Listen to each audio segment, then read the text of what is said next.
Imagine this. You're sitting at the table and you're approaching a 7-8 on the fullness scale. But instead of stopping, you keep eating.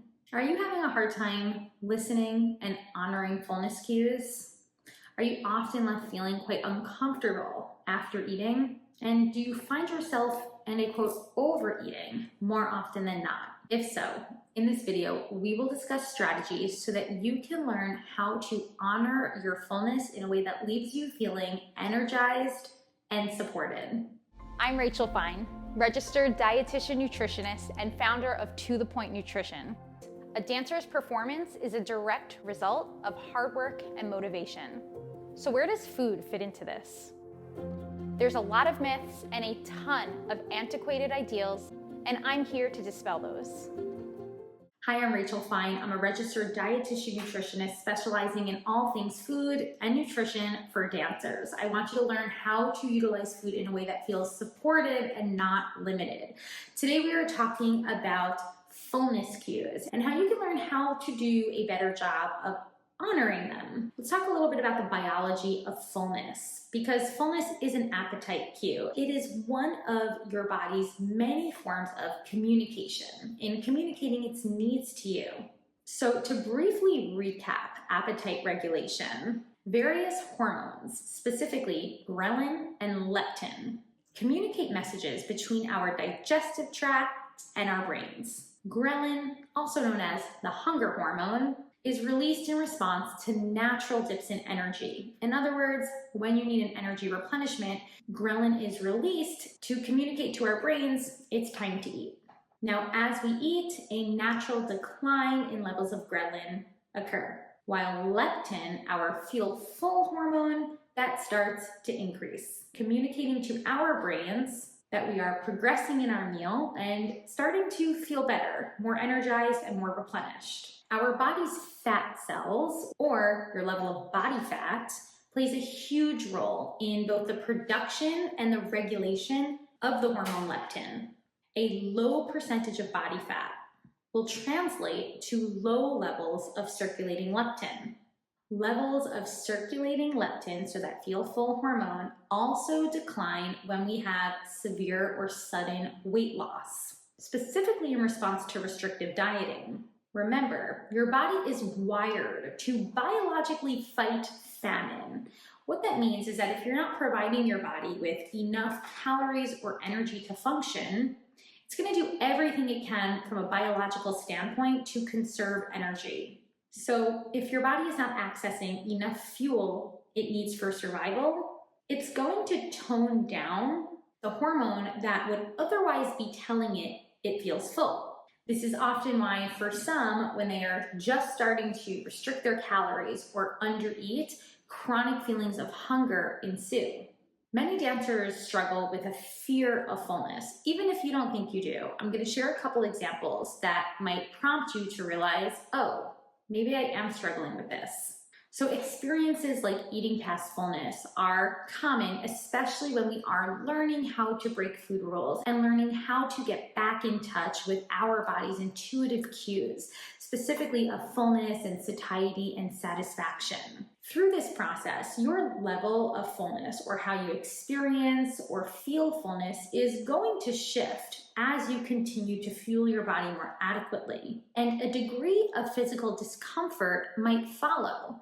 I often hear that many dancers experience overwhelming feelings of fullness to the point of physical discomfort. Yet when I evaluate their meal plans, they're not necessarily eating an amount of food that you would otherwise think would cause these feelings.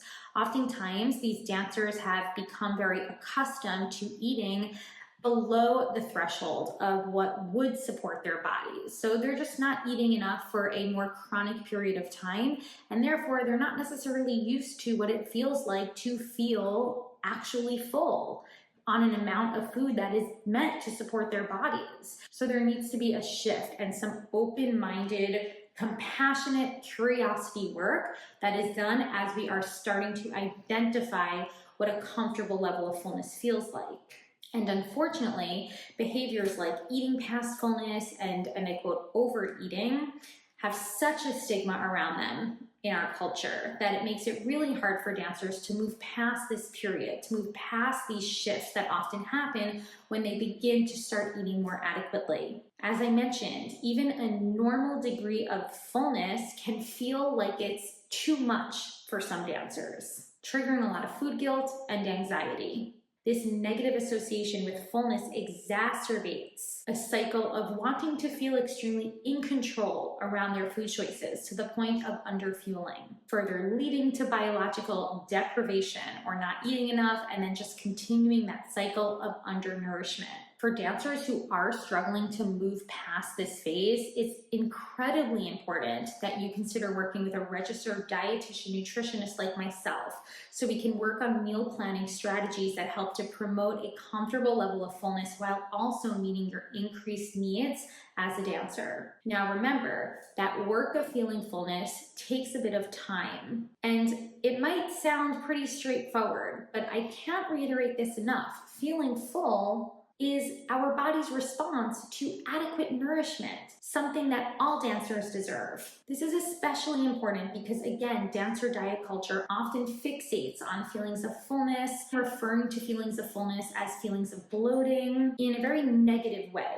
And I want to stress that more often than not, these feelings are very normal and part of the journey. Fullness can also be experienced in ways that span beyond just how your tummy feels. You might experience less obsessive thoughts around food, feeling less anxious, an increased ability to concentrate on tasks and picking up combinations, feeling more equipped to move and navigate through your day, feeling energized, feeling pleasant and even calm. You even notice that the taste of your food starts to diminish as you continue to eat. All of these manifestations can come up as you are starting to explore feelings of fullness. Now, without judgment, I want you to dig a little deeper. How might your body be communicating fullness? This is where journaling can also come in handy. You may want to start to decipher between physical fullness and mental satisfaction. There is a difference here. Often the latter, mental satisfaction, is achieved by incorporating a more balanced approach to your eating. You're incorporating food sources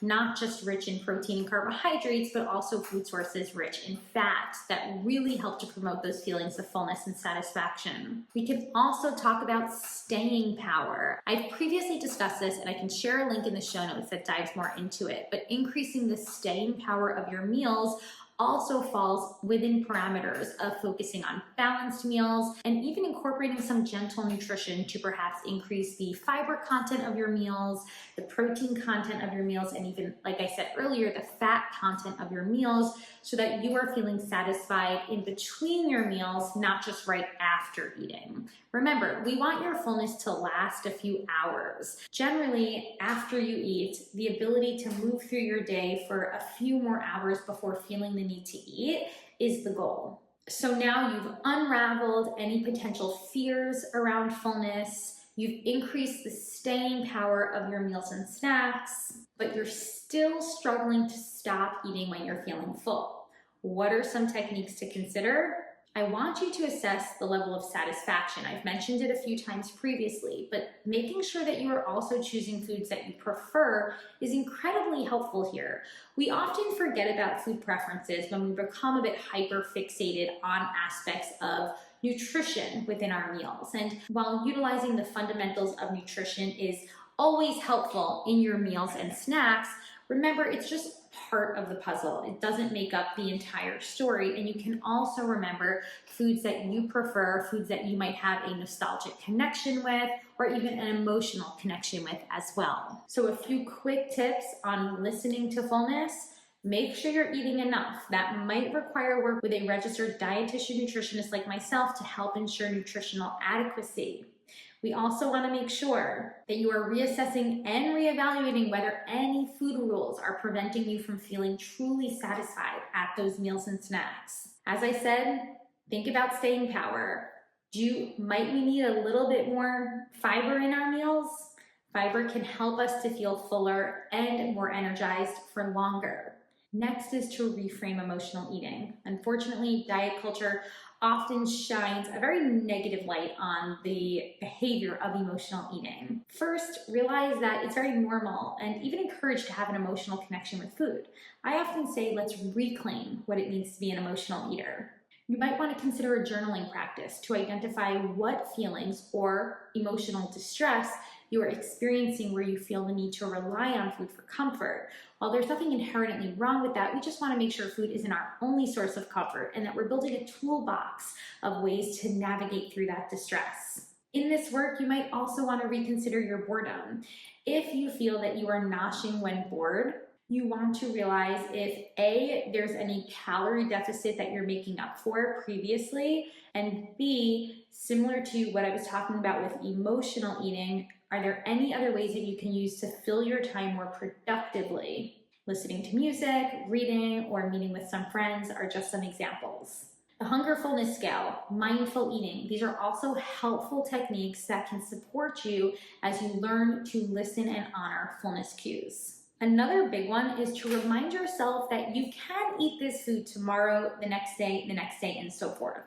There might be some exceptions to this, of course. Some holiday foods that might only be around one time or a few times a year can make this a little bit more challenging. But if you find yourself regularly eating past physical comfort, is it because you are only allowing yourself to eat certain foods at certain times during your day or your week? If so, that can be a lurking food rule, and you might want to start the work of unraveling that. Reminding yourself that unconditional permission is way more supportive in the long run. I lost track on the number of my tips, but another helpful one is to make space for the sadness of enoughness. That's another mouthful.